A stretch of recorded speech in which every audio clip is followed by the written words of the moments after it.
Identidad, cultura y el acontecer diario están en La Hora del Museo.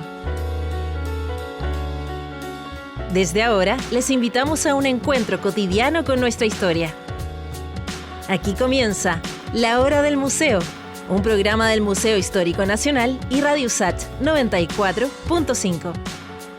Hola, bienvenidos. Qué gusto encontrarnos nuevamente. Ya me ven aquí como de costumbre con un librito al frente mío. Me encanta. ¿Qué quieren que les diga? Me encanta mi trabajo y me encanta poder hablar de libros y sobre todo hoy que ya para lo máximo de mi gusto vamos a estar hablando de filosofía. Nos acompañan aquí en el estudio los autores de este libro que se llama De Sócrates a Netflix. Claudia Levis y Camilo Pino, bienvenidos, qué gusto tenerlos aquí en el estudio. El gusto es nuestro. Sí, muchas gracias por recibirnos. Bueno, además de ser autores de este libro, tal vez ustedes los sigan en las redes sociales como Filosofía y Humor, ahí tienen un montón de videos, posts, etcétera. Yo los sigo en Instagram al menos, pero sé que tienen cuentas en las otras redes sociales. Así que totalmente recomendados, porque a veces unos enredos mentales que uno se arma y que no termina de entender, aquí Claudia y Camilo han hecho la pega por nosotros y nos explican en simple ciertas cosas, ciertos temas de la filosofía. Son filósofos los dos y ¿cómo se les ocurre esta idea de bajar, digamos, estos temas que a veces son complicados o difíciles de asimilar como masivamente y sobre todo en las redes sociales, que uno piensa que salen cosas muy banales? Ustedes pusieron contenido valioso ahí. Yo creo que, bueno, es un buen punto para empezar. Las redes sociales tienen momentos y efectivamente esa lectura de la banalidad de las redes sociales, de la selfie, un poco es como quizás 2000, 2010 hasta ahí, pero las redes sociales también han tenido un avance y han mostrado que justamente son plataformas para que aparezca todo tipo de contenido. Es lo mismo que uno podría decir por YouTube. Yo debo decir que si bien trabajo en universidades y todo eso, pero que en YouTube hay unos profesores, hay gente creando un contenido de todo tipo muy valioso, mucho mejor que algunas clases que uno ha tenido. Sí. Entonces, para los que son quizá con más edad, que no crecieron con redes sociales como el caso de nosotros, yo les invito mucho a darse una vuelta por redes sociales, porque del contenido más intelectual que ustedes quieran buscar, van a encontrar ahí alguien haciendo un contenido gratuito y de una calidad increíble. Yo me asombro, yo uso mucho YouTube para aprender de inteligencia artificiales, pero de biología, de tecnología, un montón de cosas. Entonces, red social no es sinónimo en la actualidad de una pérdida de tiempo. Al igual que todas las cosas en la vida, con los libros puede pasar lo mismo. Uno elige qué leer, uno elige si va a leer un libro de filosofía como el de nosotros, pero también puede leer el libro más malo del mundo si es que es lo que quiere. Entonces, el contenido, claro, depende mucho de la persona. Totalmente, una fuente en la que uno se puede autoeducar constantemente. Claudia, ¿tú nos ibas a decir algo de este punto? Sí, no, o sea, que estoy de acuerdo con Camilo. Además, bueno, hay en redes sociales uno encuentra una gran cantidad de contenido y lo bueno que tienen es que además yo creo que uno puede autolimitarse también, porque de repente, claro, hablamos de redes sociales y salud mental y está todo ese problema, pero en el fondo lo que te permiten las redes sociales es uno, asomarte a este mundo de conocimiento que hay muchísimos tipos y de todas las áreas, con profesionales que, como dice Camilo, son de una calidad impresionante. Pero también uno puede decir, ok, suficiente por hoy día, ahora voy a seguir con mi, por ejemplo, trabajo de 9 a 6 de la tarde, o de repente como un chequeo de salud mental y uno puede decir, ok, también suficiente. Entonces, lo bueno es que le dan a uno la capacidad de medirse también. Claro, es el autocontrol. Les preguntaba yo también cómo nace esta idea. ¿Vieron una necesidad o los contenidos a lo mejor que ustedes veían eran muy fome? ¿Cómo surge todo esto? Surge de la experiencia de ser, en ese tiempo éramos alumnos de la universidad, nosotros nos conocimos en la universidad. Yo soy más grande que la Claudia, entonces entre mi posgrado y su pregrado como que ahí nos conocimos y yo creo que para todo el que trabaja en un ambiente académico sabe que se organizan congresos, actividades académicas de alto nivel, independiente de la, digamos, de la profesión que uno tenga, uno siempre va a encontrar algo increíble. No hay que ir al extranjero, incluso acá en Chile se dan cosas increíbles y uno ve que llegan 5 o 10 personas. Y eso, con mucha suerte en estas actividades, también las actividades que son, por ejemplo, difusión de proyectos de ANIT, por ejemplo, y estas actividades se enmarcan en tal proyecto. Y yo iba porque me gusta mucho la filosofía y encontraba 3, 4 personas, una actividad que yo encontraba muy buena. Y me di cuenta que había una necesidad, por lo menos ahí, de la difusión del contenido. Tampoco había que culpar a los profesores de la universidad porque son otras categorías. O sea, no me pueden a mí culpar por no saber vender un producto porque yo no me dedico un poco a vender productos. Entonces, creo que la semilla del proyecto empieza por ahí. La pregunta es cómo llegar a las personas con todo este contenido filosófico muy rico, con lo que están creando, por ejemplo, otros pensadores nacionales, cómo llegar a ellos. Pero todavía no tenía la forma del humor todavía no estaba en redes sociales. Entonces era como una especie de idea, de pregunta primero que la estuvimos rumiando durante mucho tiempo. Y efectivamente en un momento ya con la Claudia, con el boom de las redes sociales, yo era profesor de colegio y nos dimos cuenta que era interesante hablar con los alumnos con memes, por ejemplo. Que podían asociar los mismos alumnos este conocimiento que nosotros estábamos entregando con, en este caso, un capítulo de Los Simpsons, con una película que vieron hace muy poco, con un anime que estaban viendo. Y al final nosotros no nos llevamos, como la distancia de edad entre nosotros y el alumno no es tan grande. Entonces, efectivamente, uno podría decir, también vimos esa película, también vimos ese anime, también leímos ese cómic. Y asociar los conceptos de la filosofía con la cultura popular tuvo mucho éxito en clase. O sea, es una cosa, pedagogía 1-1 de cualquier profesor que nos esté escuchando. Justamente enseñanza significativa, es decir, poder asociar el conocimiento con una experiencia que sea conocida y vital para el alumno, hace que justamente tenga mucha más recepción. Eso empieza como a tomar forma filosofía y humor. Sí, también desde el área de las ciencias exactas, ya estaban haciendo un poco el trabajo de ellos llevar la ciencia a las personas.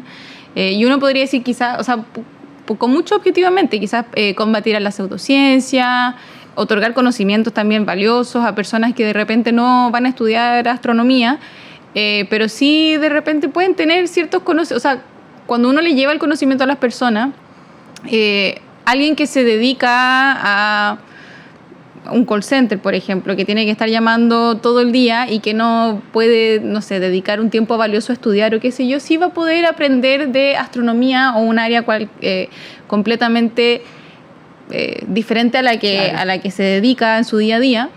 Y tenemos, por ejemplo, no sé, a Carl Sagan, que quizás fue como el primero en comenzar a sociabilizar la ciencia. Sí. Y que después muchos científicos adoptaron como un quehacer súper valioso e importante, porque efectivamente es valioso que las personas tengan conocimientos relevantes del mundo, pero las humanidades se estaban quedando atrás. En general, en las humanidades creo que ahora se ha hecho un trabajo súper valioso, pero en su momento las humanidades estábamos más recluidas quizás en el sector académico. Y las personas, así como es valioso que tengan conocimiento de no sé, biología o física, etcétera, también es valioso que tengan conocimiento de las humanidades. Y hay en otros países en que efectivamente se empezó a dar antes, etcétera, pero acá en Chile, como dice Camilo, era más difícil, por lo menos. Los intentos que se había tenido no habían dado tanto éxito. Y lo que se conocía o lo que se hacía como gran iniciativa de divulgación de la humanidad eran estos congresos donde en realidad llegan muy pocas personas, porque ya sea que los contenidos de los que se hablan son muy específicos y a las personas quizás no les interesa tanto saber temas tan específicos, o que de repente tampoco llegaban a las personas, porque si se hace un coloquio en una universidad y se divulga en el área, o sea, en el ambiente académico solamente, quizás no muchas personas van a tener conocimiento de ese evento y por tanto no van a ir. Entonces fue importante para nosotros, ya sea como estudiantes y luego como profesores posteriormente, dar a conocer las humanidades, pero qué mejor manera de darlas a conocer que por las redes sociales, que la gran probabilidad es que todo el mundo tenga todo el mundo tenga algún tipo de red social. Sí. Nosotros comenzamos con el recurso de Instagram, pero muy brevemente, o sea, muy poco tiempo después comenzamos con el podcast, a los que llegamos a un público diferente, o sea, nuestro público de los podcasts no necesariamente es el público de Instagram, pero sí logramos abarcar en el fondo y llegar a dos tipos de personas diferentes que han agradecido también el contenido, porque claro, de repente la filosofía uno dice, chuta, es súper árido, no, o sea, como que todo el mundo ha tenido intuiciones filosóficas y que de repente no sabe cómo desarrollar la idea o de repente no sabe cómo seguir profundizando. Y filosofía y humor me gusta creer porque además hemos recibido como también diferentes retroalimentaciones que dicen que efectivamente ha sido un puerto de llegada a la filosofía muy enriquecedor. Y que con eso se han empezado o han empezado a dedicarse un poco más a la filosofía o han empezado a ahondar en filosofía. Han puesto la semilla ahí y yo creo que además le han hecho las tareas a muchas personas también, de paso. Muchos de los mensajes que recibimos, aparte de todas las cosas, los comentarios, tengo una tarea, por favor. Uno como profe sabe que esa pregunta que están haciendo es pregunta de prueba.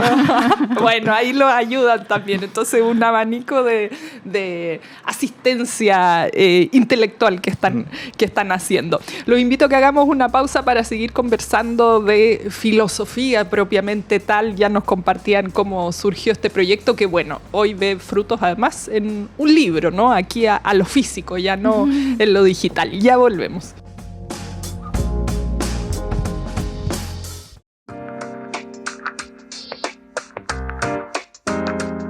Estamos de regreso aquí conversando de filosofía con dos filósofos que han tenido la valentía, voy a decir yo primero, de estudiar filosofía. A mí me hubiera gustado, pero no fui tan valiente como ustedes, así que no lo hice. Y después de lanzarse a las redes sociales con estos contenidos que a veces hasta nos dan miedo porque no los entendemos, y además este libro que tengo aquí en mis manos, de Sócrates a Netflix. Aquí en el libro, Claudia y Camilo ponen un tema que yo me lo había dejado marcadito aquí de cuando salí de mi casa, que es que a veces pensamos que la filosofía, y la asociamos de inmediato a los griegos, se da en lugares muy solemnes o tiene unas características muy duras, y ustedes aquí plantean otra cosa, ¿no? Que la filosofía puede iniciarse desde algo mucho más pequeño y natural del ser humano. Sí, yo creo que lo que es bonito de la filosofía es que es literalmente para todos, porque la filosofía, y yo creo que es lo que intentamos también un poco mostrar en el libro, es que es una disposición, creo yo, de la persona, porque es asombrarse o que te des la capacidad de que te despierten preguntas y asombrarte de las cosas más pequeñas. Por ejemplo, ahí mencionamos también un video de TikTok, te puede mostrar, uno puede decir como el TikTok y los bailes y las coreografías, pero hay mucho contenido y en el fondo puede despertar, cualquiera de esos tipos puede despertar un asombro que suscita una pregunta. Y yo creo que cuando se suscita esa pregunta, el por qué o el cómo o el simple hecho del wow, ya nos sitúa en una disposición interrogante hacia el mundo, que es que estamos cuestionando lo que está ahí como evidente y lo que es, y nos estamos preguntando por qué o cómo. Y ahí, en el fondo, ahí comienza la reflexión filosófica propiamente tal, el asombrarse ante lo que está ahí en el fondo. ¿Por qué las hojas de los árboles son verdes? O por qué, como preguntas que quizás, claro, uno podría decir, ya, pero desde la ciencia están contestadas. Y uno podría decir, sí, están contestadas, pero aún así, ¿por qué? En el fondo, como... Sigue siendo asombroso. Sigue siendo asombroso. Bueno, eso contaba un poco, la filosofía nace como la filosofía de naturaleza, y efectivamente la primera reflexión de los filósofos era mirar el mundo y notar cosas como que ustedes han visto quizás al mirar por la ventana que está oscureciendo más temprano, que podría ser un elemento profundamente astronómico. ¿Pero por qué? ¿Por qué hay un orden? ¿Por qué ocurre esto? ¿Por qué el mundo existe, pudiendo no existir? Justamente ahí aparte de la filosofía de naturaleza, y ya avanzando justamente en la parte de Sócrates empieza a reflexionar. Sócrates no tenía una oficina, no tenía un puesto en la universidad, sino que era un tipo que paseaba por los mercados de Atenas, claro, conversando con la gente. Imagínense ustedes dando vuelta por el centro de Santiago, el mercado central, algo así, y empezar a discutir con con la gente cuál es un precio justo. Sócrates, que imagino comprando ahí en el mercado central, preguntando cuánto cuesta esto. Está muy caro. Y dice, ¿qué es caro? Justamente. Entonces ahí empieza la reflexión filosófica, y ahí tenemos una filosofía de la economía, Adam Smith y un montón de otros pensadores, justamente la pregunta del precio justo. Entonces son las experiencias más inmediatas de uno de los que nos dan lo inicia la filosofía, pero efectivamente la filosofía actual uno la asocia mucho a la universidad, a la investigación. Uh-huh. Y es una hiperespecificación que no solo le ha pasado a la filosofía, sino que le ha pasado a la ciencia en general. Lamentablemente, o sea, mejor dicho, para bien o para mal, los grandes logros, tanto en la ciencia como en la filosofía, se logran con académicos especialistas en una pequeña área del conocimiento. Como se dice, ni siquiera es en una mosca, sino en la pata de una mosca. Eso mismo ocurre en filosofía y ahí se crean los avances. Y justamente este movimiento ha llevado a que mucha gente se ha desconectado, no solo de la filosofía, sino también de la ciencia en general. O sea, el que mucha abarca, poco aprieta, uno podría decir aquí pasa al revés. Dedicarse a una pequeña cosa ya implica no poder ver, no tener esa visión de conjunto que muchas veces busca la filosofía. Y hace que a la gente en general le parezca imposible acceder a ciertos tipos de conocimiento. Como hablábamos recién, quizá nuestro objetivo con el libro y nuestro proyecto es ir tendiendo puentes. O sea, yo creo que todos los académicos tendemos puentes entre el conocimiento y la gente, pero más que el puente, la pregunta es cuáles son las maderas que estábamos poniendo. Ese congreso de filosofía era una madera un poquitín sola a mitad del puente a la cual nadie podía saltar.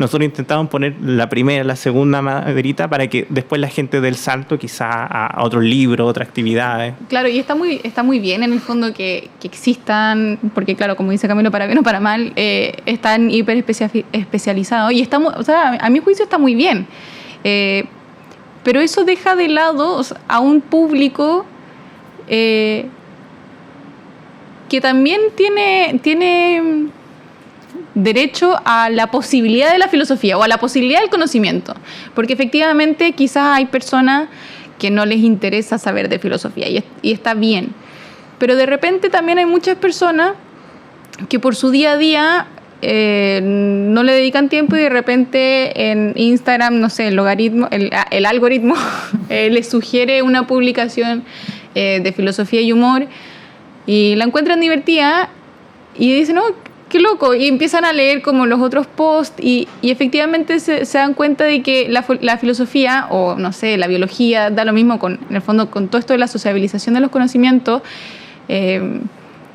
Una persona cualquiera puede llegar a conocer si es que lo quiere en el fondo. Y a disfrutarlo, que también disfrutarlo. Por supuesto. A aprender, a entretenerse, a disfrutarlo, como tú decías.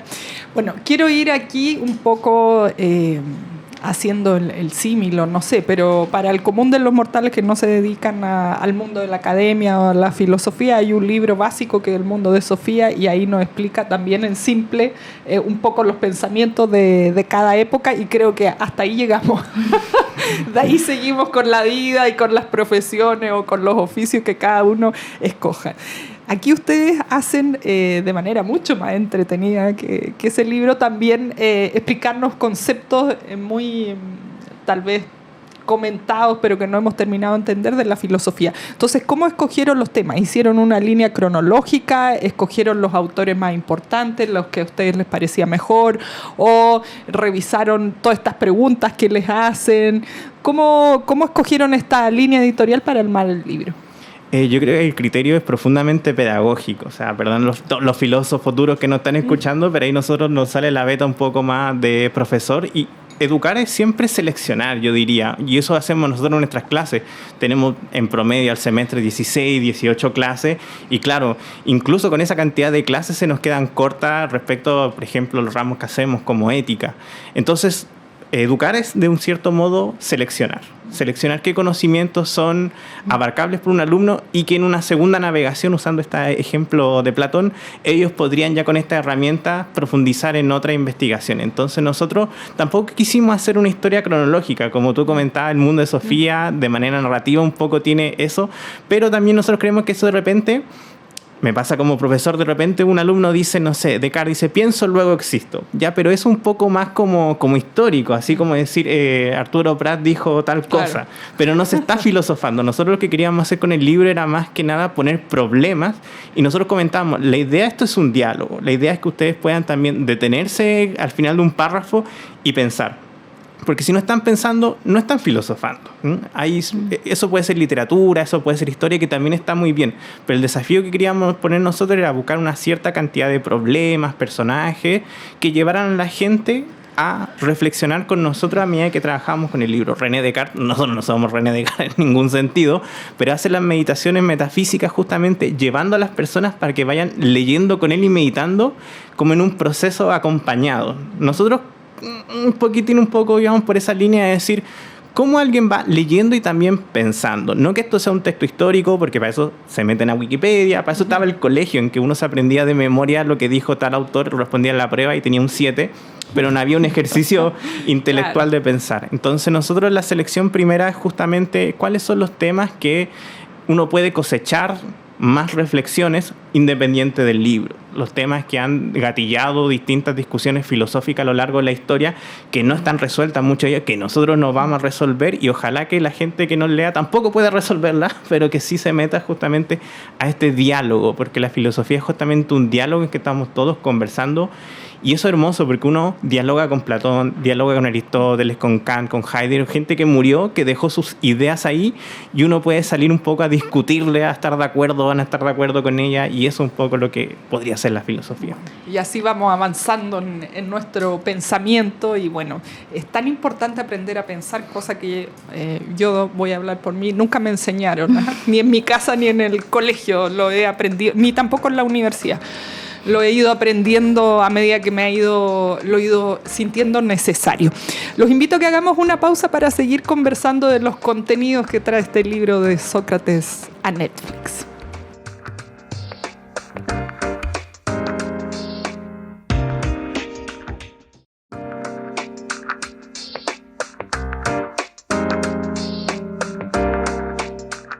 Estamos de regreso para continuar conversando sobre filosofía y nuestros tiempos, ¿no? Que es parte de lo que aborda este libro que estamos compartiendo con ustedes.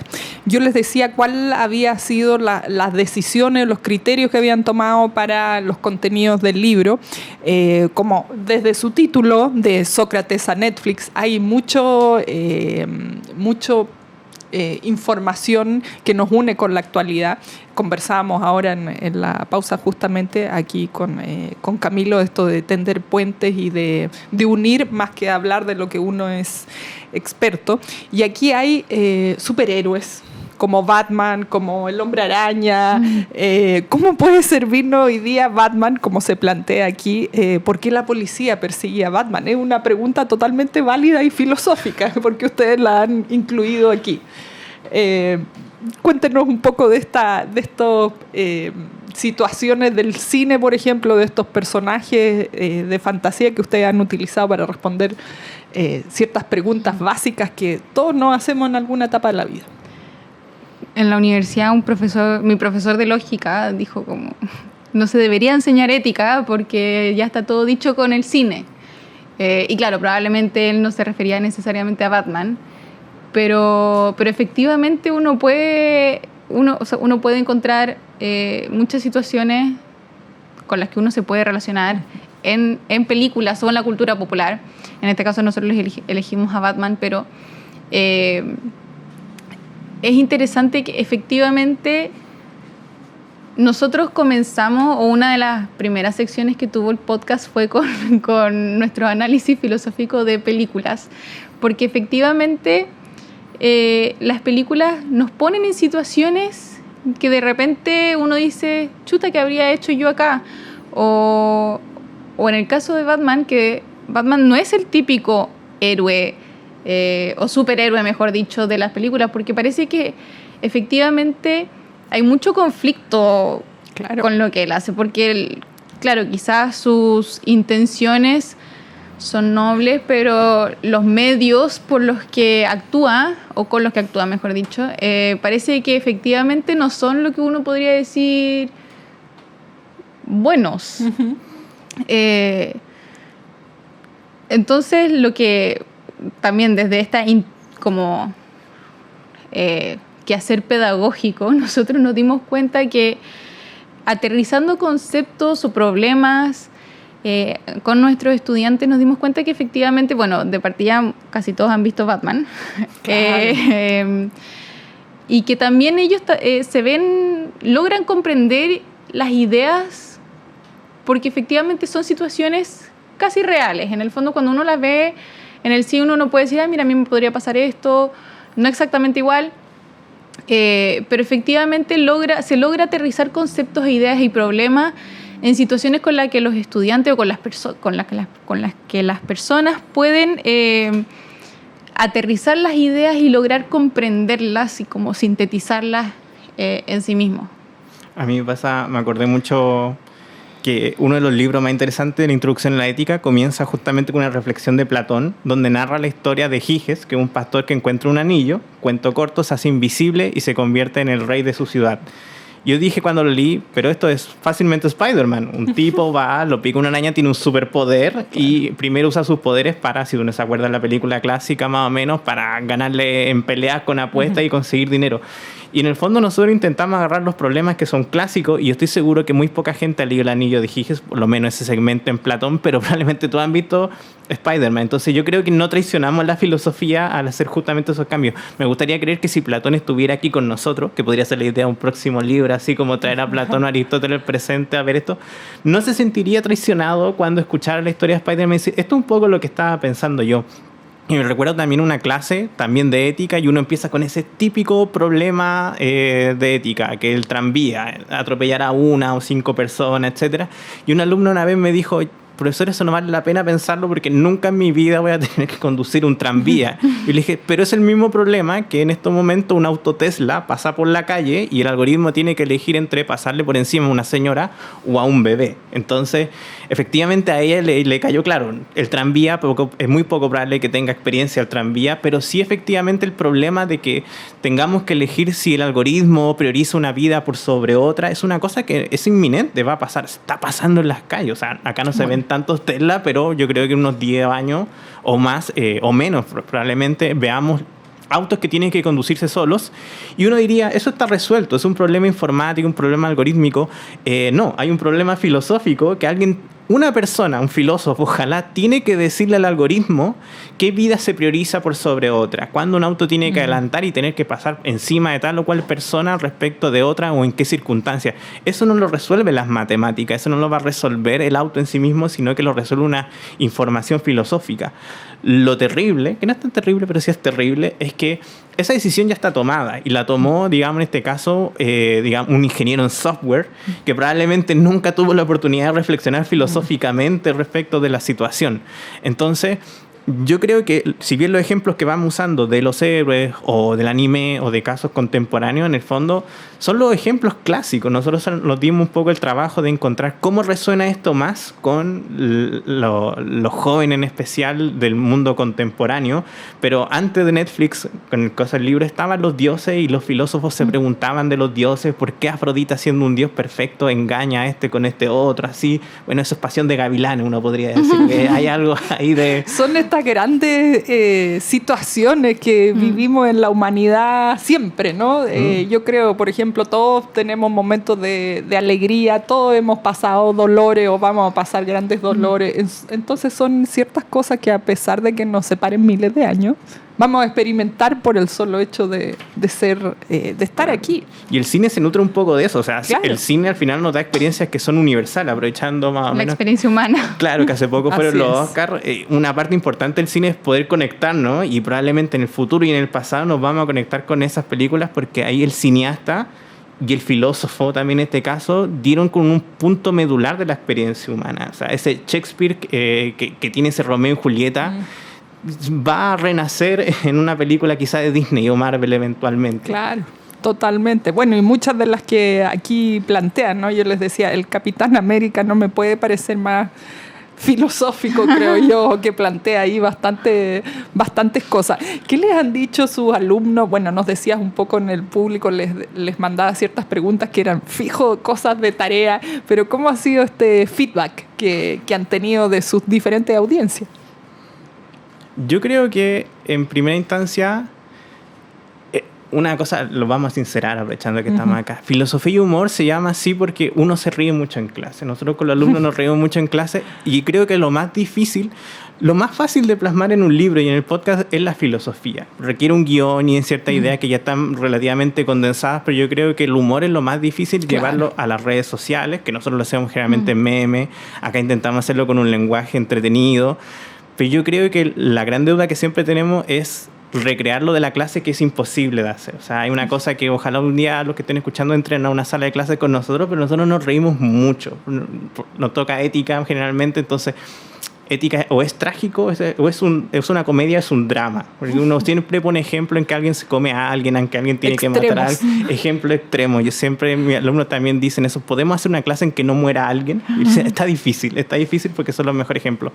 Pero uno termina riéndose por los tipos de casos, por los ejemplos que cita. Y yo creo que filosofía y humor parte un poco con la idea de cómo podemos transmitir lo bien que muchas veces los pasamos en clase. Qué curioso esto, porque uno muchas veces piensa en clase y dice, qué terrible ir a clase. Yo creo que lo paso bien, yo espero que mis alumnos lo pasen bien. He intentado poder, la esencia un poco de su humor, que traspase tanto el libro como el proyecto en redes sociales. Yo creo que esa es la deuda mayor. Entonces, en definitiva, yo creo que por lo menos a los alumnos les ha gustado un poco esto, porque se hacen partícipes, se hacen como que se sienten que se está tomando en cuenta. Yo creo que hay una generación que, claro, creó una especie de distancia entre el profesor y el alumno. Los ejemplos clásicos, los libros clásicos, y como que está la idea de que el alumno tiene que llegar eventualmente al profesor. Nosotros quizá tenemos otro estilo de decir, vamos a bajar un poco del segundo piso al primer piso, vamos a meternos, como diría Sócrates, ahí entre las calles con los alumnos, a la hora del almuerzo en kiosco comprando ahí algo para comer, y llevar un poco la filosofía desde allá. Me encantó esto que decías hace un rato, ¿eh? De qué pasaría si se metiera uno en el mercado en La Vega a discutir sobre el precio justo, a filosofar sobre el precio justo, por ejemplo. Hagamos una pausa para regresar con el último bloque del programa aquí, filosofando con ustedes.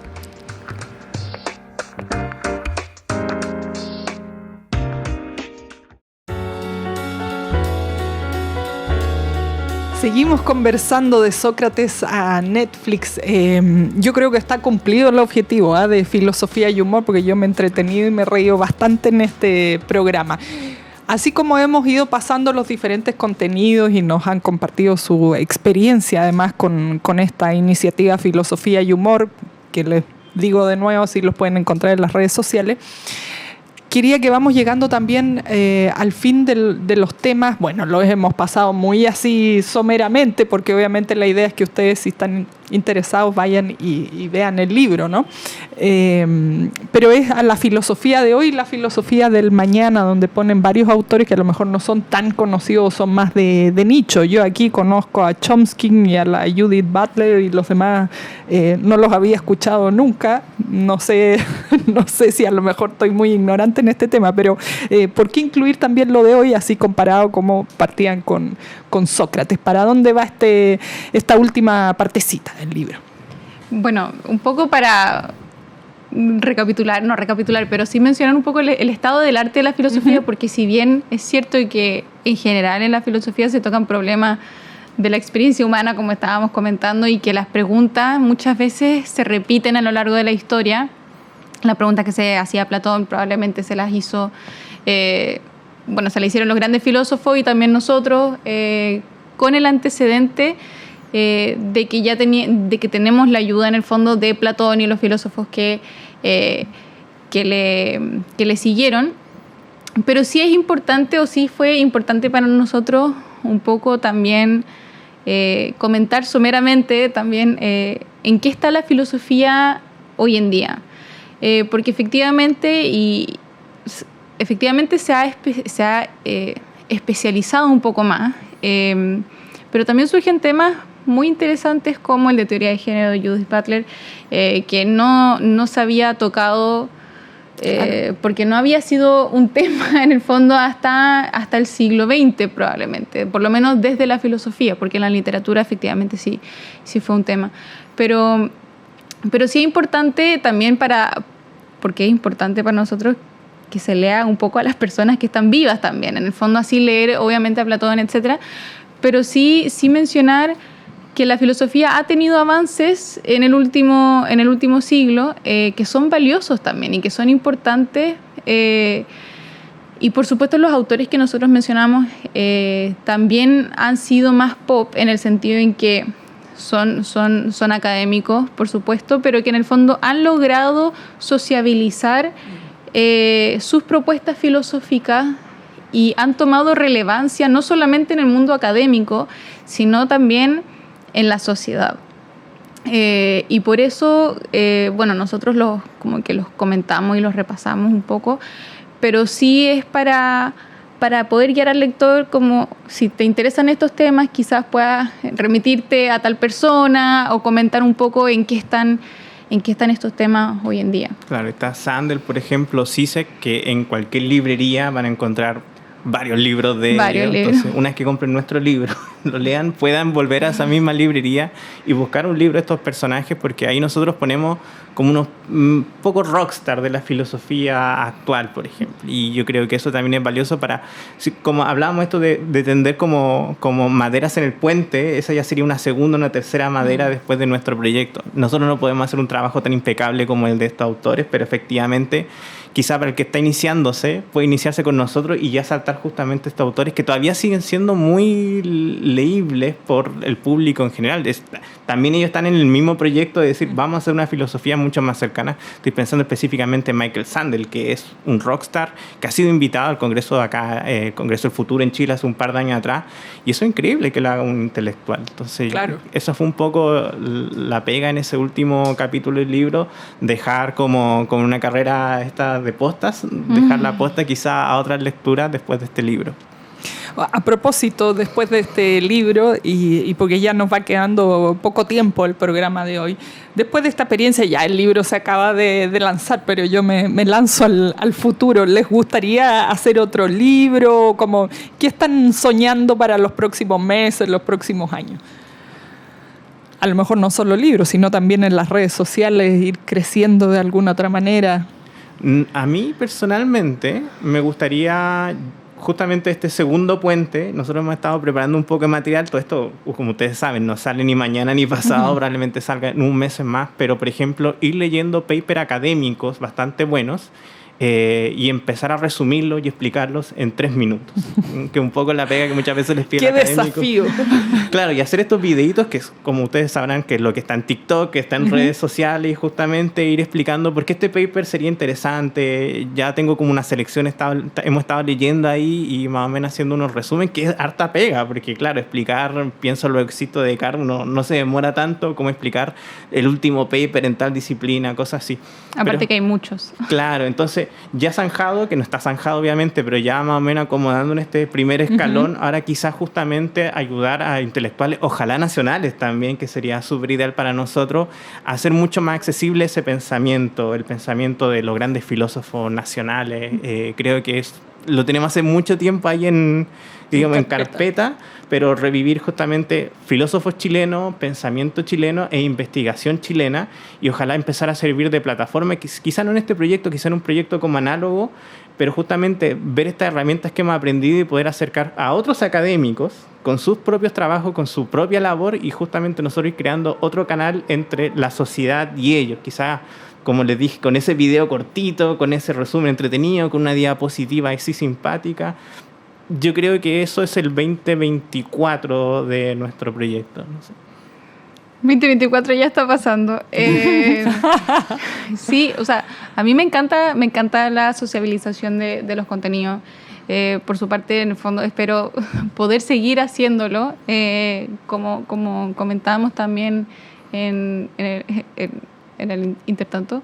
De repente es difícil porque uno tiene su trabajo del día a día y esto es como una especie de hobby, pero que también requiere trabajo y requiere tiempo. Entonces, para mí escribir otro libro también sería una oportunidad muy, muy bonita para seguir profundizando en otros temas. Además que siento yo que tuvimos muy buena química con la editorial.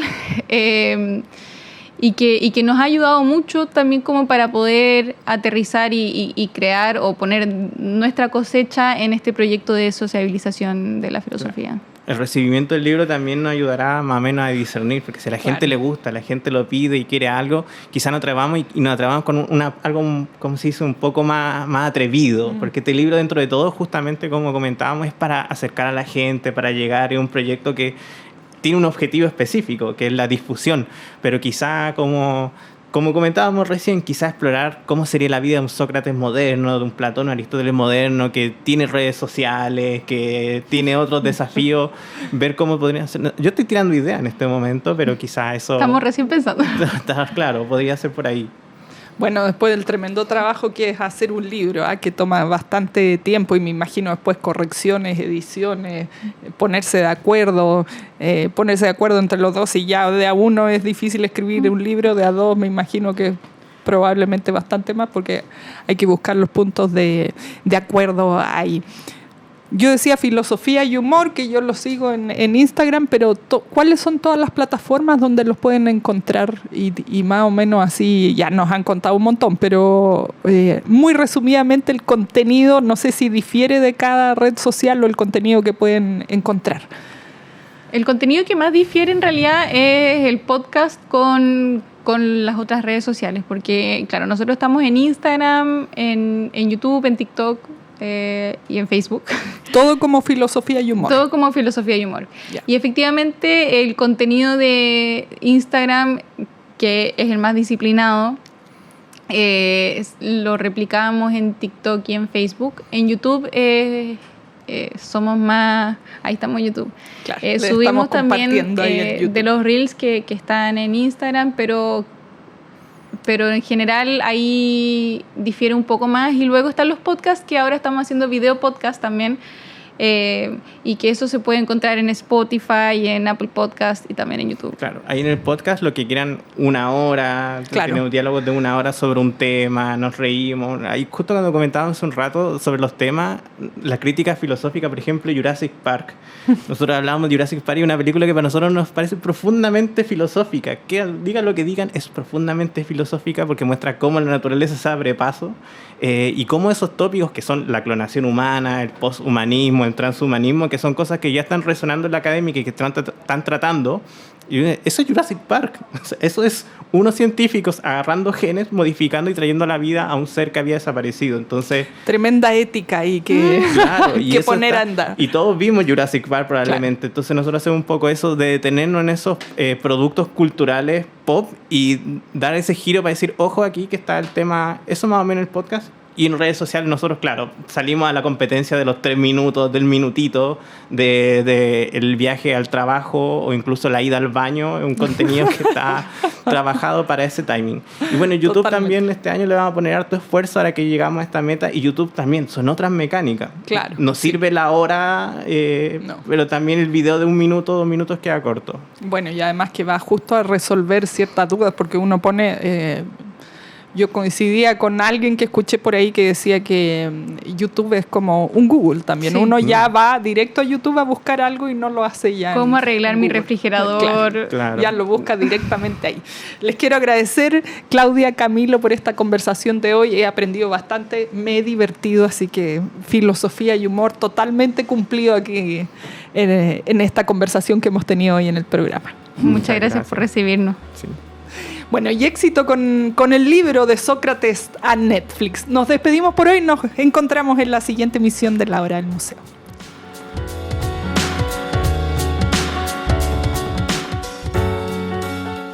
Esto fue La Hora del Museo, un encuentro cotidiano con nuestra historia. Un programa del Museo Histórico Nacional y Radio USACH 94.5.